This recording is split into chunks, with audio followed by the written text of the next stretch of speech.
Comment fait-on pour réaliser un clip quand on n'a ni de budget, ni de figurant et ni de lieu pour nous recevoir? C'est le 3e épisode de mon vlog qui vous explique comment j'ai réussi à réaliser mon premier clip. Et dans cet épisode, je vais vous dévoiler quelques petits secrets de fabrication. Et j'avoue, j'ai utilisé l'intelligence artificielle pour cela. Allez, je vous embarque avec moi.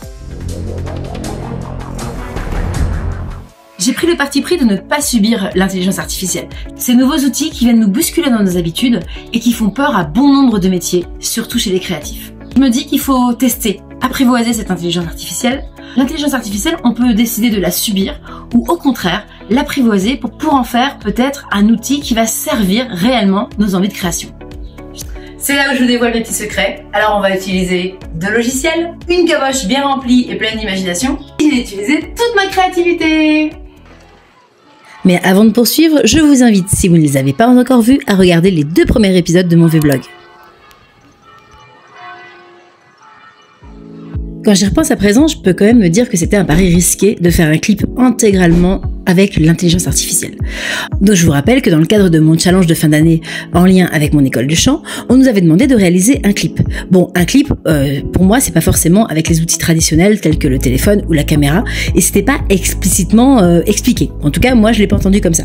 Après tout, on peut réaliser aujourd'hui des clips avec des dessins animés, avec un système de collage, ou encore ces petits bonhommes en pâte à modeler que j'aime bien. Donc je suis pas partie tout de suite sur l'idée d'utiliser l'intelligence artificielle, mais en fait j'avais pas envie de me presser, j'avais pas envie de faire un truc naze, et j'avais une idée tellement précise pour ma chanson de costume que bah voilà, je me suis placée devant mon ordinateur et j'ai commencé à travailler des prompts avec l'IA. Et pour cela, j'ai utilisé ChatGPT. Ou plus exactement Sora, qui est une application proposée par ChatGPT quand on a la version payante, la version professionnelle. Alors ne rêvez pas, ça se fait pas non plus tout seul. Il faut quand même travailler ses prompts parce que des fois vous obtenez des animations qui sont très chouettes, mais des fois vous obtenez des animations qui sont vraiment très laides, voire inutilisables. C'est ainsi que, muni de quelques photos me représentant et de quelques prompts travaillés au fur et à mesure de l'expérience, eh bien j'ai réussi à obtenir quelques belles images pour mon clip costume. Mais revenons à la mélodie. Si vous avez bien suivi, costume, à la base, c'est un guitare-voix. Seulement, au fur et à mesure du temps, moi j'ai vu mes petits camarades de classe débarquer avec des boucles YouTube ou encore se faire aider par des musiciens. Moi, je suis un peu timide, j'osais pas trop demander et puis le temps passait, donc je n'avais plus qu'1 mois pour finaliser ma mélodie. Alors, encore une fois, eh bien, j'ai utilisé l'IA. Le logiciel dont je vais vous parler maintenant nous a été évoqué par notre prof en MAO lors de nos cours. En fait, Deezer révèle que 18% de nouvelles musiques publiées chaque jour sur sa plateforme sont entièrement générées par intelligence artificielle. Et ça, ce sont des infos qui datent de avril 2025. Deezer, cette plateforme mondiale de streaming musical, reçoit chaque jour plus de 20 000 pistes entièrement générées par IA. Alors j'ai exploré, j'ai testé, histoire de me faire une idée, et j'ai décidé de complètement assumer. Le logiciel que j'ai utilisé s'appelle Suno. Alors tout comme un prompt vidéo, le prompt musical ne va pas se faire tout seul. Il a quand même besoin que tu lui indiques des informations plutôt claires et précises pour obtenir un son un peu chiadé, on va dire. Sinon, tu obtiens des sons plutôt catastrophiques. J'ai fait beaucoup d'essais et je vous laisse écouter un test sur une musique Kizomba où j'avais juste marqué Kizomba 4 minutes.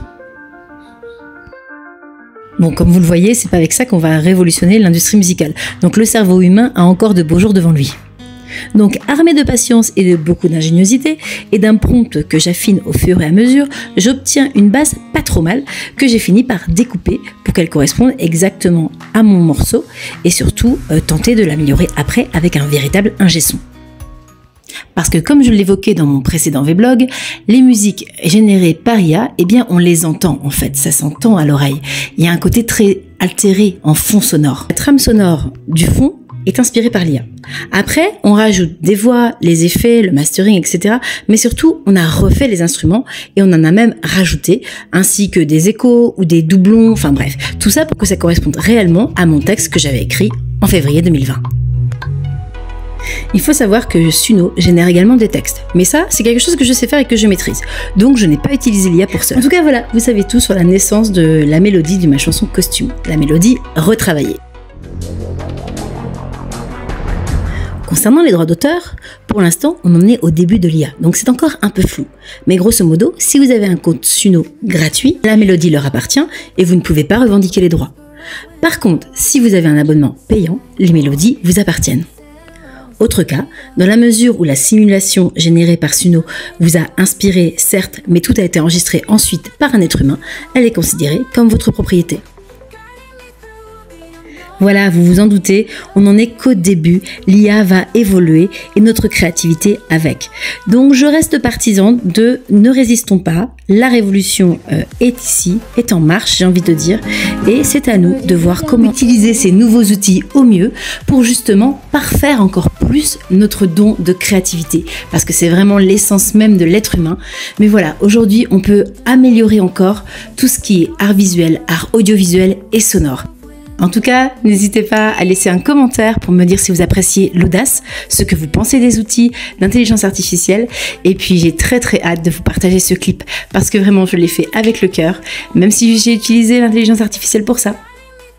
Voilà, cette vidéo est terminée. J'espère que vous avez apprécié ce partage et tout le processus qui a amené au clip que vous allez découvrir bientôt. Et je vous dis à très bientôt. Abonnez-vous, commentez. Ciao!